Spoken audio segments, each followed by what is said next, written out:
be acceptable and pleasing to you, that on this day and every day, in this place and every place, I might live and breathe the gospel of Jesus Christ. Amen. Well, good morning again, everyone. We're on week 3 of our Advent series on interfaith relations and interfaith dialogue. Last week, we reflected on some of the challenges and complexities facing the 3 major monotheistic religions of the ancient Near East, Christianity and Judaism and Islam. This week, we're going to reflect on the reality of suffering for many in these and other faith traditions, and the ways in which that suffering leads us back into closer relationship with God. For any who may not have been here the last couple of weeks, this is a series that we started at the beginning of Advent, following our fall worship series. If you're interested in catching up on the last 2 weeks' worth of this, it's available on the church website, along with all of our other messages. So enlightenment through suffering is at the heart of just about every faith tradition. We've talked a little bit already about the universal spiritual journey that much of humanity seems to be on.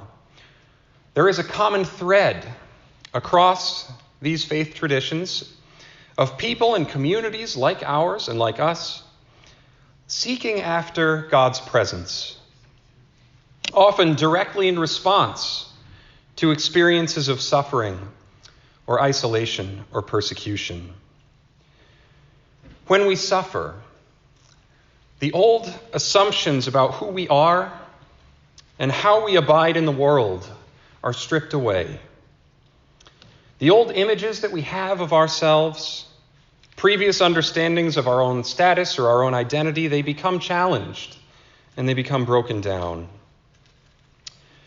When we suffer, we enter into a deeper state of spiritual reflection and spiritual discernment that's divorced from our earthly desires, from our material comforts and our everyday concerns. Inevitably, the result is a greater understanding of our own innate connection to God and to God's presence. It is through suffering that we are taught how to be more prayerful in our shared and individual lives, and ultimately come to a deeper place of faith and understanding. And we all know this because our biblical scriptures are full of the language of suffering, particularly in the Old Testament. The wisdom literature of the Old Testament and of the prophets in the Old Testament, they are constantly reflecting on the individual and communal suffering, in this case of the Jewish community over the years. And what we learn from all of these scriptures is that if and when we are able to transcend that suffering and be reborn into a new state of being and or a new state of belief, the result is a profound and everlasting joy. Today, our reading from Isaiah that Patty shared is full of exultations. It's full of jubilance.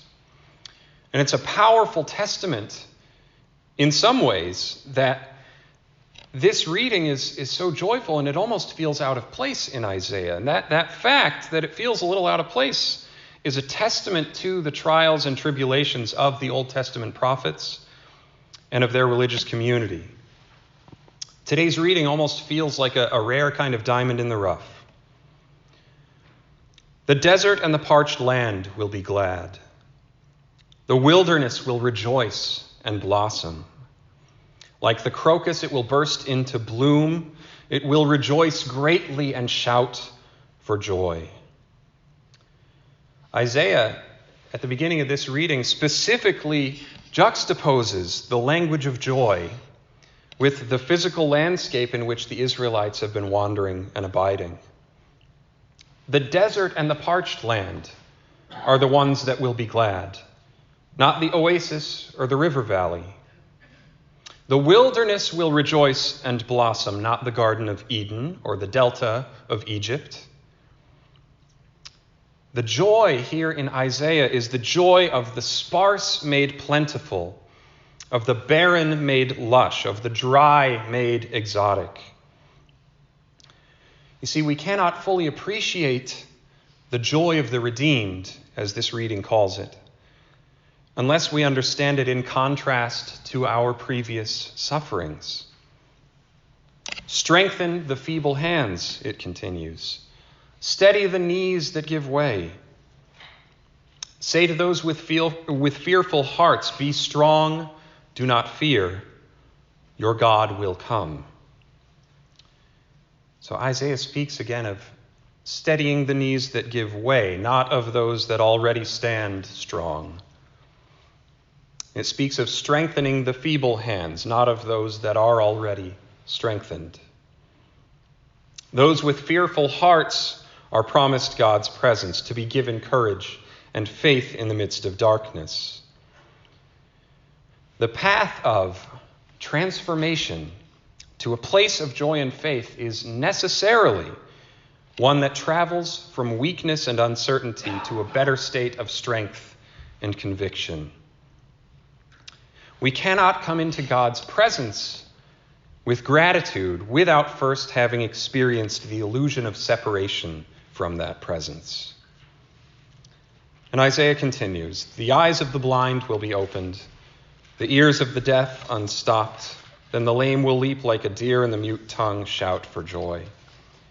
And again, these lines are familiar to us. This imagery is pretty self-explanatory. But as a reminder, God comes to liberate the blind from blindness and the deaf in lack of hearing in every sense of the term. So the transformative journey from despair to hope, from grief to joy, it takes the spiritually blind and the spiritually deaf, and it makes them see and hear again.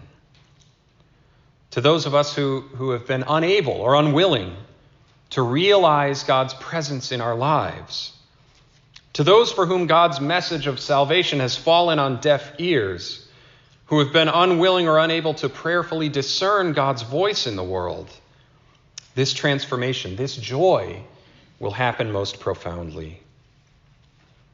And water will gush forth in the wilderness, and streams in the desert. The burning sand will become a pool, the thirsty ground bubbling springs. Isaiah is using the imagery of water here as well. And it's using it in direct reference to the former experiences of wandering and exile that have plagued the Jewish community since their exodus from Egypt. What was once dry and barren will overflow with water and bubbling springs. And all those who were thirsty will be so no more. And again, we are talking about the spiritual thirst that is born out of physical suffering and or spiritual suffering. Isaiah wants us to remember where we have come from so that we can appreciate this arrival and celebrate God's presence with joy. And this reading concludes this week. They will enter Zion with singing. Everlasting joy will crown their heads. Gladness and joy will overtake them, and sorrow and sighing will flee away. Those last couple of lines to me are reminiscent of the New Jerusalem passage in Revelation. We share it most often during funeral and memorial services, but we occasionally work it into the lectionary too. It tells us that in the New Jerusalem, there will be no more crying and no more tears.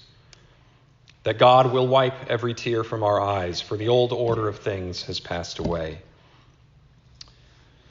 Isaiah and most other prophets give an image of those who have been delivered by faith, entering into a new kind of life, a new city, a place of light that has broken through the darkness.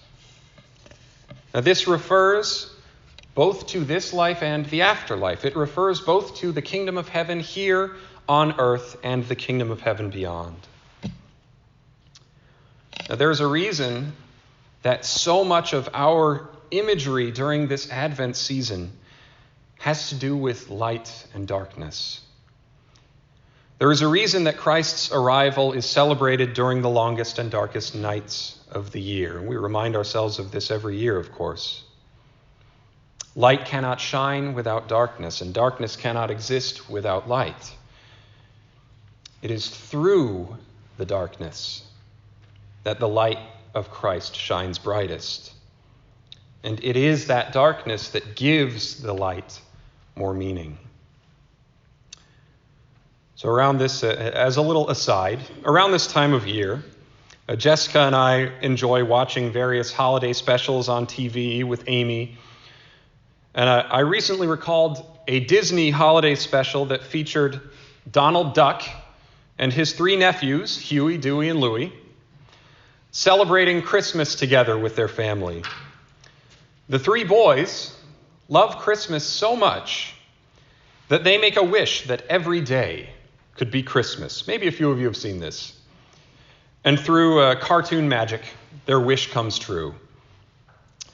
The result is a Groundhog Day scenario in which they are reliving the same Christmas day over and over again until the day loses its meaning and they become miserable.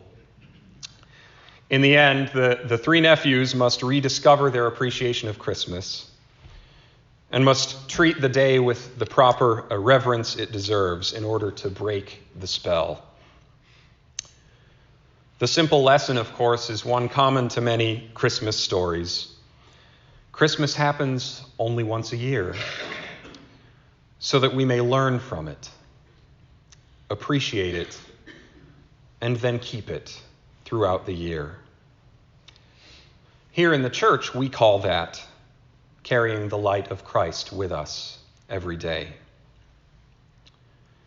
It is the darkness that makes the light more meaningful.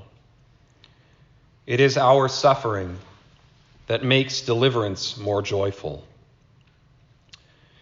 And more than this, as we wrap up here, suffering is a communal experience that binds us together with one another. In the context of our worship series, in the context of our relations with other faith traditions, this also means showing ourselves in solidarity with those who have suffered in and outside our church. It means understanding the challenges and persecutions that peoples of faith all over the world have faced.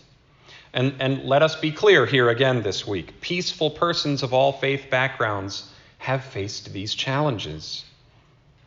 Christians, Muslims, and Jews have all been persecuted, imprisoned, and killed for their beliefs. All have been the victims of acts of terror and hatred.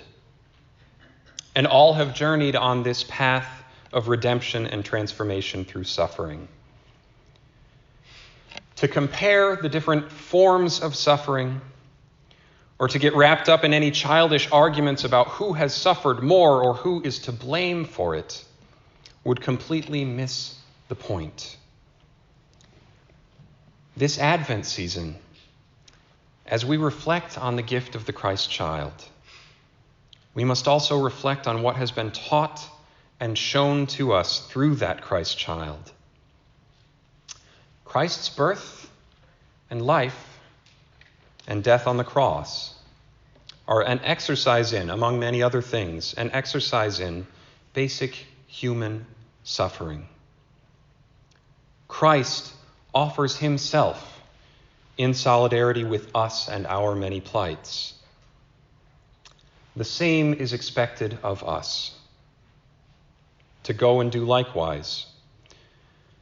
And so we are called to name suffering when we witness it, and to bear together with one another as we endure it. There is no other way to walk this long and challenging road. Thanks be to God, and amen.